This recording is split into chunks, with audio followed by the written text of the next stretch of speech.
What's the deal with these digital companies and free speech? Now, when the New York Post story came out, it freaked out the people at both Twitter and Facebook. And why? Because of its explosive content. It had sort of smoking gun evidence that not only was Hunter Biden on the take, but he was splitting the proceeds with POP, which is to say, Joe Biden. And this would imply that Joe Biden knew he was in on it. And not only that, but he wanted to make sure that his bag man, Hunter, would split the loot with him at the end. So this is devastating and very damning if true. So right away, Twitter moves to shut down the story, and Facebook moves to do the same, limit its reach. And this is these digital media companies doing their thing, which is to say they're all in for the left. And their rationale, even once they back off a little bit and correct it, their rationale is, hey, we need to provide some context for these stories.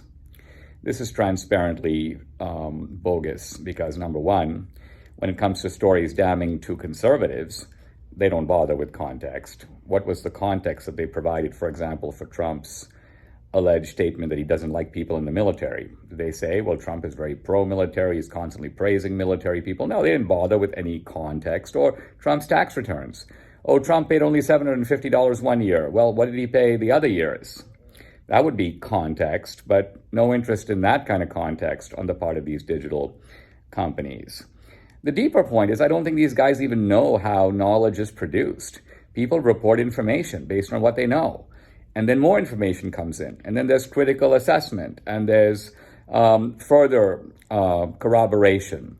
And this is how knowledge works in every field, including history and science, and certainly journalism.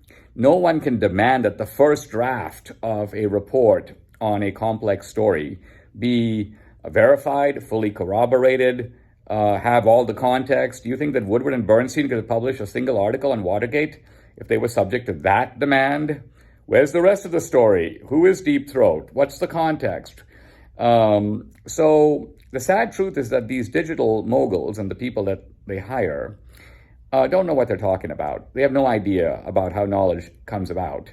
And moreover, they think they know. So they're dumb, but they think they're smart, which is kind of a bad combination, a lethal combination. Now, how do we correct this? Fortunately, there is a legal remedy that the government needs to apply right away. Basically, these digital platforms claim the protection of being like the phone company. They basically say, look, we can't be sued for something that someone posts on Twitter or Facebook. Why? Because we're sort of like AT&T. You can't sue AT&T for some slanderous or libelous statements made by someone over the phone. The phone company is just a platform. It's not responsible for the content. So this is the kind of protection that these companies, these digital companies, claim. But in fact, they're less like AT&T, and they're more like the Atlantic Monthly or the Washington Post.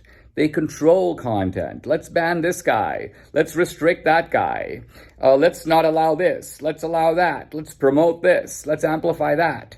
So this means that they need to lose their legal immunity. And once they do, they are more likely to get a little smarter and see the light and start, even if reluctantly, allowing, if not promoting, free speech.